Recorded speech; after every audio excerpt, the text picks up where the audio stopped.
Kako se je pravzaprav začela gradnja hotela Delfin?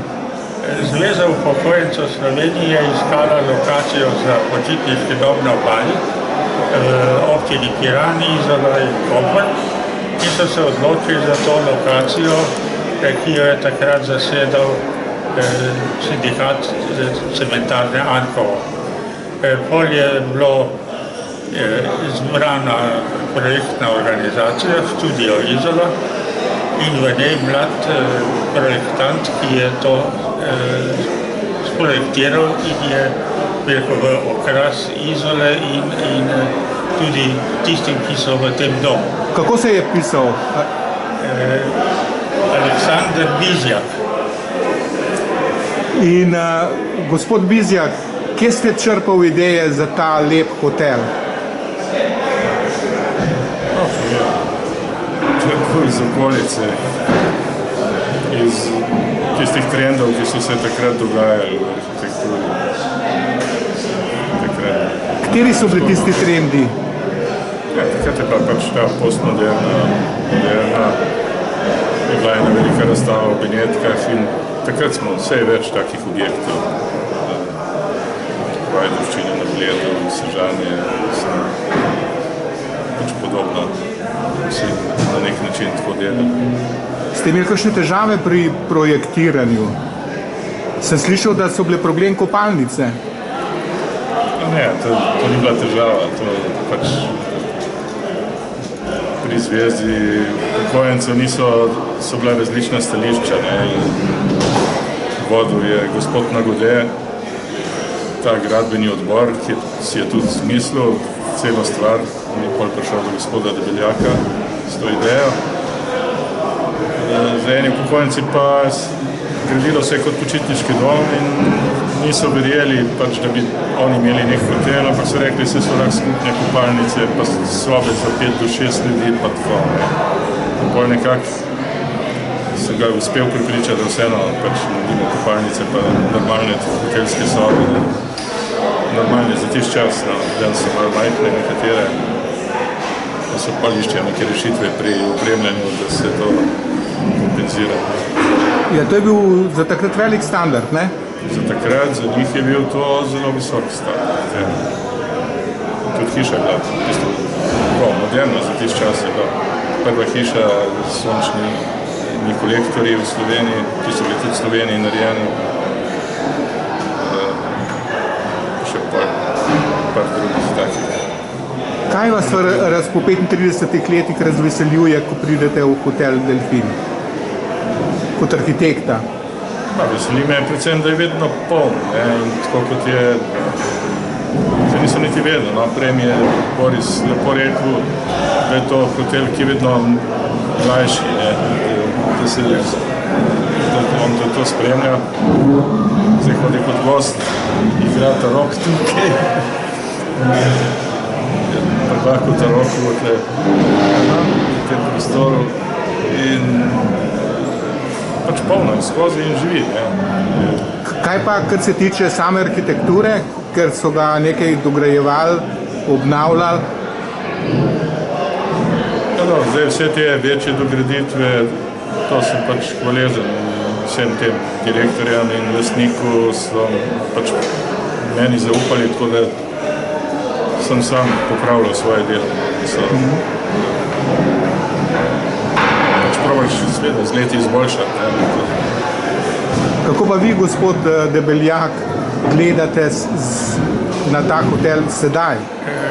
Jaz vam še nekaj za začetek povedati. Sam izvolite. Na začetku so bile dokaj velike težave, kjer so posamezniki v občini tudi nasprotovali tej gradnji, kot da mi imamo dom upokojencev, pa dom paraplegikov, pa dom slepih, in da ne rabimo vsega doma. Tako da je šlo to težko skozi. Potem se je pa pojavil še zvezni zakon o prepovedi investicij, negospodarskih investicij, ki niso 100% pokrite. In mi smo imeli takrat ravno dve taki gradni gostinski šolski center tam, ki se je končal tudi tako, da smo zaključili oziroma zavarovali gradbišče s tem, da smo naredili streho dve nadstropji višje. V tem domu pa ni bila finančna konstrukcija v celoti zaprta, zato smo na občini se zmenili takrat za SIS-om za gospodarstvo, za komunalno dejavnost, da odpišejo komunalni prispevek. In pa smo se pa še zmenili za zvezo, da takrat, ko so dobili vsi upokojenci vsako leto regres za letni dopust, da se pač eno leto ne bi regres povečal, ampak da bi šel vsem v ta dom. Tako da lahko rečemo, takratni upokojenci je vsak upokojenec prispeval 500 dinarjev takrat za ta dom in lahko zdaj rečemo, da to res dom upokojencev in lepo, da se tudi, da je poln, kot je že projektant povedal. Od začetka so bile celo kvote po regijah, kjer je bilo več povpraševanja kot... No in zdaj pa, če rečem, pa tudi občine, ki je takrat večina niti ni vedela, da smo to tako speljali, je pa za turistično takso že daleč dobila povrnjeno tisto, kar je odpisala. No in ta dom, lahko rečem, kot sem tudi prej rekel, dom je vsako leto januarja zaprt, se temeljito obnovi in zato je ta tudi svežina doma vsako leto, tako da lahko rečemo, da dom vsako leto mlajši, ne pa starejši in tudi ponudba je vsako leto pestrejša, večja, standard višji, skratka vse gre navzgor. Za vami je slika, jo lahko komentirate?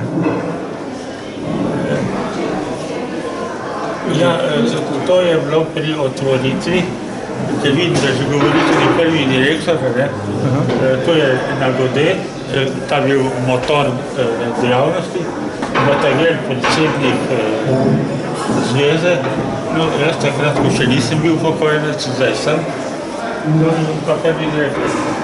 To je ob otvoritvi, no mogoče še to, jaz ob otvoritvi nisem bil več predsednik izvršnega, ampak na zahtevo zveze sem bil jaz tisti predstavnik občine, ki je skupaj z Batageljem prerezal trak.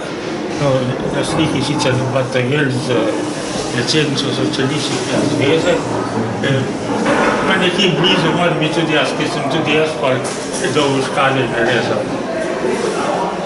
Ja, hvala lepa obema za ta prijeten in pa zanimiv pogovor.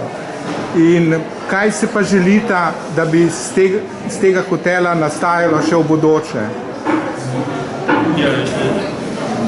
Jaz sem zelo zadovoljen za stanjem, kakršno je, in z projektantom pa že od začetka, ker spremlja hotel v njegovom razvoju in tako ne ostane naprej, on ti še mlad. Kaj pa vi kot arhitekt? Jaz sem pač vesel, da tudi Boris vesel, da so ljudje, uporabniki zadovoljni in seveda upam, da bodo te izboljšave so šle do zdaj in te dodatki šli še naprej.